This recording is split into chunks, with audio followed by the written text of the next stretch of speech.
Good morning, adventurers. My name is Ben, and welcome to a morning show where I sit around, drink some tea, and talk about D&D. So first up for T&D today, I have my 1976 Farce Cruz, which is the 1976 Father's Mug that, again, a bunch of people in my D&D party got for me. This one in particular, it's the one I've had on here before, but it is the boy snowing with his dad watching in the background. Boy skiing with his dad watching in the background approvingly. Inside of it, we have some throat comfort tea. I have been facilitating a lot of different people coming through the facility that I work at today, and so it has just been he's been a little strainy on the old vocal cords. So that's what I got in there today. Plus, I just like the taste of it. Okay, sue me. Don't sue me, please. I didn't do anything wrong. Anyway, to get on to what we are actually talking about today, I spilled a little tea on my desk. Today, we are talking about prerequisites, specifically multiclassing prerequisites, and to use or not to use them. That is kind of the question here. So, if you are unaware, every single class has a listed prerequisite for multiclassing into in Chapter 4 of the Player's Handbook.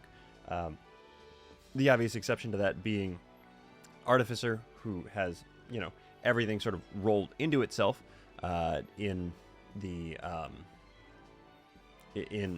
books that it actually was published in, including Tasha's and Eberron. There we go. And the Blood Hunter, which has no official publication piece, but it is listed on D&D Beyond under its own page. So each class comes with their own prerequisites for being able to multiclass into them. They vary by class, and they just kind of they match up with sort of the core stat or two for each of the classes. My core stat, I mean the ones that are predominant in the actual play of that class. So like a rogue is dexterity, a ranger is dexterity and wisdom, I believe, fighter is strength or dexterity, and all of these scores for the prerequisite to be met must be a 13. So you have to be above average, you have to have a positive modifier bordering on a multiple positive modifier in the associated stat in order to be able to multiclass into said feature, or into said class. Now, I am here, for the most part, to make an argument against having to use this system. And I will explain why in a second. But first, I want to go over the merit behind having it in there to begin with, because I do think that it was put in there for a very good reason. And I think that the reason that I am going to be rallying against it a little bit here is specifically because that reason is becoming more outdated. Now, when 5th edition was originally published, way back in the olden days, quote unquote, 5th edition has just been one of the longest surviving editions thus far.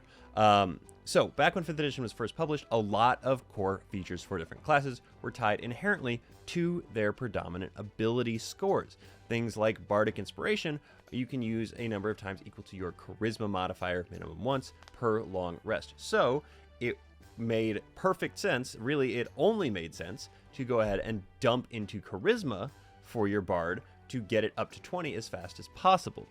Because they were coming out of a more numbers forward approach to the game. So it made sense for them to initially be looking at trying to keep a little bit of familiarity with that and sort of maintain the idea that you would be going ahead and using your core stat as the one that you were going to get to 20 as fast as possible. Now, as the game has evolved and people have been playing it more and more, people have moved away, not necessarily entirely, but people have in fact moved away from having scores that just sit at 20. Because realistically, an extra +1 to things like attack rolls, saving throws, and something else, while very helpful, might not be as helpful as a feat. And because 5th edition is such a roleplay heavy game as compared to older systems, it's still a combat heavy game, don't get me wrong, in terms of the greater TTRPG space. But it is a roleplay heavy game as compared to other editions of Dungeons and Dragons. People have sort of moved away from capping out their primary quote-unquote ability score.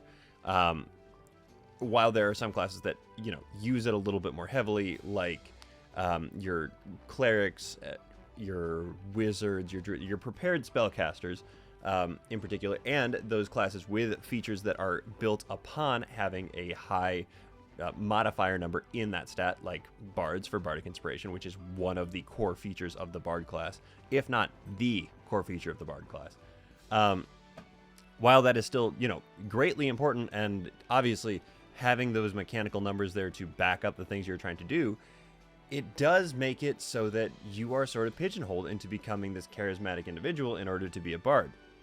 While you can roleplay around that, you are still going to succeed far more often on your charisma checks than you would as compared to the ranger that has a +0 in charisma. So people have been moving away from that in like sort of an effort to be a more roleplay centric game and center more around the actual characters as opposed to the mechanics. And 5th edition has actually been reflecting that in the content that they have been releasing more recently. And what I believe the major overhaul that they're going to be doing in 2024 is actually going to be, in that they are now beginning to tie things more directly to your proficiency bonus as opposed to your core stat. So while it does make sense for, you know, a bard to have a bardic inspiration count equal to their charisma modifier, because the more charismatic they are, the more inspiring they can be, etc., etc., it does leave more doors open, I guess I'll say, for different character builds and different character creation based things when you are linking things like that to a stat, or to a static increasing bonus as opposed to a stat bonus. And so using your proficiency bonus for things like that makes it so that you have the opportunity to build characters that don't necessarily require you to have a high stat in one of your stats. Now you might be saying, well, but why would you get rid of that? Why would you get rid of sort of hammering on that core stat? It's really important. Sure. I wouldn't be shocked if they did, in fact, switch the prepared casters to be proficiency bonus plus level in said class number of prepared spells, or if they were to just leave it as is, because for spellcasting it does make sense to me. But when you compare something like Bard's Inspiration being linked to your charisma stat with something like Monk Key Points, where you get a set number of them no matter what your wisdom or dexterity scores are, or Barbarian Rages, where you get a set number of them no matter what your strength or constitution scores are, or I'll even say Paladin spell slots, because you just get spell slots as opposed to something dependent on your charisma or your strength modifier. It's one of those things where, like, the class that is getting something tied to its core ability score, while that core ability score is incredibly beneficial for its actual build as a class, like a high charisma bard is great for ability checks. It has a high spellcasting modifier, high spellcasting DC, allows it to have more things available to it, and also get more bardic inspiration. It doesn't necessarily need to have that. Like, if you are not playing something that is going to be focused on dishing out damage and having high attack rolls or something like that, you shouldn't have to put a bunch of your effort into getting that charisma up just to make your spells kind of effective. Or just to make the rest of your support character kind of effective, because you don't necessarily need your spells to be doing something that will hit. I did a series on TikTok where I got through about half of the classes, I think, before I just kind of stopped doing it, and I might pick it back up at some point here, where I did builds the wrong way, which was just to take what they suggested in the player's handbook and throw it out the window and make those my lowest stats, and then build off of that to see how viable you could make it. And it worked pretty consistently well. You would just find yourself with like a dexterity instead of strength build, or a strength instead of dexterity build, as well as like casters that were built almost entirely on utility and buff as opposed to debuff and offense. So it invites a different style of play when you are not focusing on those major core ability scores, is what I'm saying. Which is where sort of we come to the point where I think that we should not be necessarily utilizing those prerequisites for multiclassing. It was a long road to get here, but we got here. So, to sort of recap and to transition into this a little bit better, those prerequisites kind of exist because when the game was originally being written for this edition, there was the mentality and the idea and the sort of goal that players would focus on one stat in order to make themselves an effective character, because D&D is at its core kind of a combat simulator with a bunch of roleplay baked into it as well. Now, the way that it has actually shaken out, turns out people are in the game is explosively growing because of real or actual plays, which then make people want to focus more on the role play, and they are not necessarily focusing on the most mechanically optimized character in the universe. And so they're going to start tying that sort of thing to your proficiency bonus as opposed to a core ability score. So what is the point of having those scores if you aren't going to necessarily need that core ability score to effectively play a character in that class? You don't. Honestly, you don't. That is the reality of the situation. While yes, it's really good to have a high dex rogue, a high charisma, high strength, etc. rogue should be just as viable, and they should be able to get to use all the things. Rogue is a bad example for that one because I don't know that they have anything inherently tied to their dexterity or their like intelligence, which is oftentimes recommended to be the other core stat for rogues. But having a low charisma bard, maybe somebody who is more of like a quiet performer, like a puppeteer or something like that, who isn't necessarily like a face, they don't need to have high charisma, but they should still be able to get the same mechanical benefits out of bardic inspiration that their compatriots who are like singers and actors do get. And so it's one of those things where I do think they're going to be flipping that when they release the update in 2024. I refuse to call it 5.5 because I do not think that's what it's going to be. I think it's just going to be an update.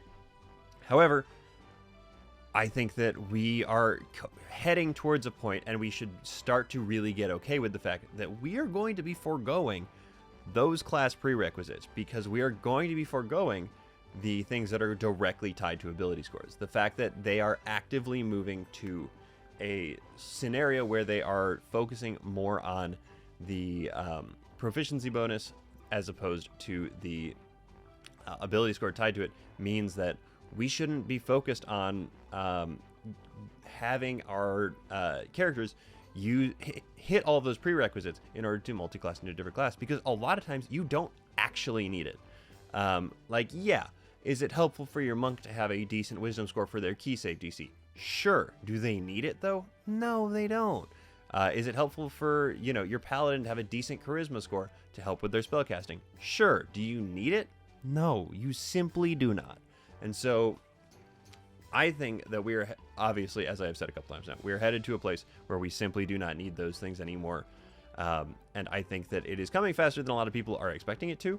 And I think that we should just sort of go ahead and get ahead of the curve and just start doing it anyway. I've bent over backwards several times trying to get players to those prerequisites for no good reason. Like, they didn't need to get there. Was it kind of helpful? Yeah. Did it create cool roleplay moments because they were getting these cool things from other people? Yeah.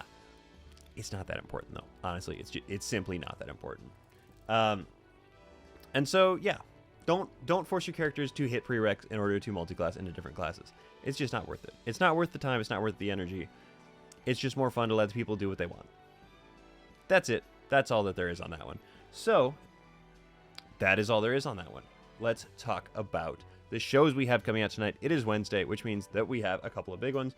We have Dimension 20, we have Noctprone, we have Venture Maidens, and we have Trials and Trebuchets.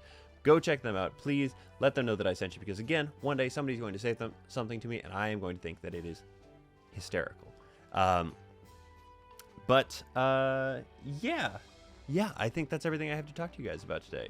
I have come to this ending much faster than I expected to, so I don't really know what to do with myself. So anyway, I guess, thank you so very much for making me part of your morning routine. I really do appreciate it. And thank you so much in particular to my patrons. You guys are the ones that make this show possible. If you're interested in becoming a patron, there's a link in the description of this episode. linking you to my Patreon, where you can vote on episodes and all that sort of thing. And do not forget, guys, we are in the last 2 weeks of Season 2 here. We're going to be taking the month of May off, and I'll be back June 1st with Season 3 / the summer season. We'll figure out exactly what that means when we get to it, but that is not a problem for right now. So, I believe that is everything. So, with all that said, everybody, don't forget, drink tea, play D&D, and keep on rolling.